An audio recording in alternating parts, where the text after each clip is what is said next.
मंदिर की आत्मा। गांव बापस्ती की पहाड़ी पर एक मंदिर था जो कई वजहों से प्रसिद्ध था। बापस्ती के परिवारों में आपसी सौहार्द बना हुआ था। इसकी वजह उस मंदिर को ही बताया जाता है।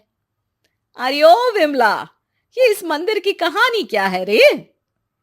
अरे ये मंदिर इस गांव के लिए बहुत ही शुभ है। अरे शुभ तो है, तो फिर भी लोग इस मंदिर से दूर क्यों रहते हैं? ये इतना वीरान क्यों रहता है? अरे बड़े बुजुर्ग कहते हैं कि मंदिर में आत्माओं का राज है, जो लोगों की मदद करते हैं, लेकिन मंदिर से सभी को दूर भी रखते हैं। अरे ये कैसी आत्माएं हैं जो लोगों की मदद भी करते हैं और लोगों को मंदिर से दूर भी रखते हैं? अरे यही चलता आया है यहाँ पर, इसीलिए कोई कुछ बोलता नहीं, क्योंकि जिसके घर में कोई भी परेशानी होती है तो बताते हैं कि इस मंदिर से उन्हें मदद मिलती है। अरे वाह, ये तो अच्छी बात है। तभी इस गांव में इतनी खुशहाली दिखती है। तभी बाहर किसी की चीखने चिल्लाने की आवाज आती है। दोनों बाहर निकलती हैं तो देखती हैं कि गांव के एक बुजुर्ग रो रहे हैं, क्योंकि शहर से उन्हें कोई बुरी खबर मिली है। अरे क्या हुआ चच्चा, रो क्यों रहे हो आप? हाँ चाचा, बताओ ना, हुआ क्या? और क्या बताऊं बेटे। मेरा बेटा शहर गया हुआ था कमाने, लेकिन आज खबर मिली है कि उसका एक्सीडेंट हो गया। वो अस्पताल में भर्ती है। अरे तो इसमें परेशान होने की क्या बात है चाचा, जाओ शहर और बेटे का इलाज करवाओ। हाँ चाचा, विमला सही कह रही है। आप शहर जाओ और इलाज करवाओ। और कैसे इलाज करवाऊं? अभी पैसे नहीं है, और शहर के अस्पतालों में इलाज का खर्चा लाखों में आता है। अरे चाचा, भगवान पर भरोसा रखो, कहीं ना कहीं से मदद जरूर मिल जाएगी। बस आज का दिन कैसे भी काट लो। अरे अब तो बेटा थोड़ा समय काटना भी मुश्किल होता जा रहा है। देख कमला, तू ही समझा चाचा को। अरे पैसों का कहीं ना कहीं से इंतजाम तो जरूर हो जाएगा। अरे चच्चा, जब विमला कह रही है तो थोड़ा उस पर भी भरोसा रखो। चलो आपको घर छोड़कर आ जाती हूँ। उसके बाद कमला उन बुजुर्ग को लेकर चली जाती है और विमला मंदिर की ओर चली जाती है। विमला मंदिर की सीढ़ियों पर चढ़ते हुए दूर से नजर आती है। उसके बाद वो आंखों से ओझल हो जाती है। उसी रात उस बुजुर्ग के घर के बाहर एक थैला रखा हुआ मिला। बुजुर्ग उस थैले को देखते ही चौंक पड़ा, क्योंकि उसमें 5 लाख रुपए रखे हुए थे। वो बुजुर्ग सुबह दौड़ा दौड़ा गांव के दूसरे बुजुर्गों के पास गया। और मंगल भाई सुनो, मेरे घर के बाहर ये पैसों से भरा बैग रखा हुआ मिला है।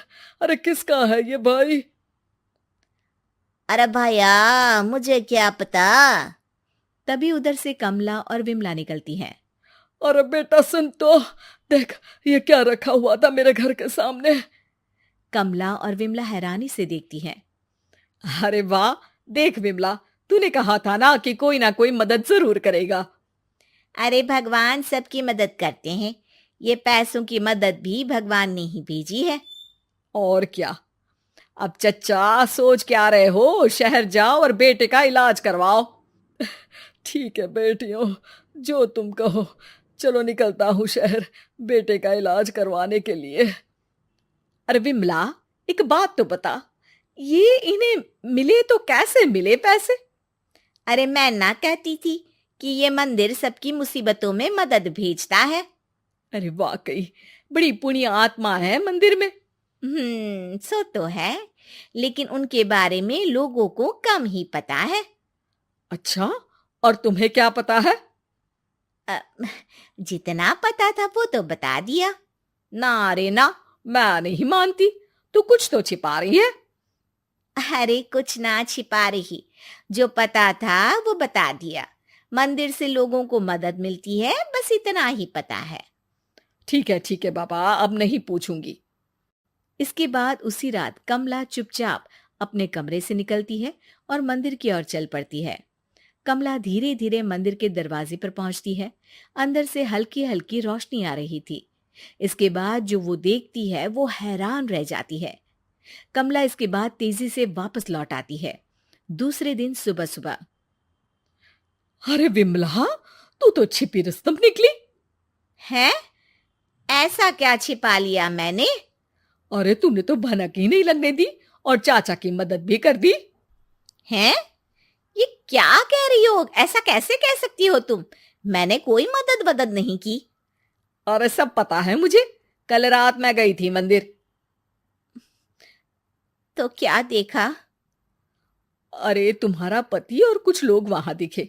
बोरियों में नोट भरे हुए थे और सभी नोट गिनने में लगे हुए थे। तो तुम्हें क्या लगा? वो क्या कर रहे थे? अरे मैं समझ गई कि वो लोग कहीं से डकैती कर पैसे लेकर यहाँ मंदिर के पीछे छिपाते हैं। अब जब तुम जान ही गई हो तो बता देती हूँ, लेकिन ये बात किसी को पता नहीं लगनी चाहिए। मेरे पति डकैती नहीं डालते हैं, बस उन लोगों से पैसे छीनते हैं जिन्होंने गलत तरीके से पैसे बनाए हैं। और फिर लोगों की मदद करते हैं। यही है वो पुण्य आत्माएं जो लोगों को मदद पहुंचाती है। अब समझी? हाँ, अब समझी उन पुण्य आत्माओं का चक्कर। सही है। करते रहो मदद, लेकिन सावधानी से, मेरी तरह कोई और ना पहुंच जाए।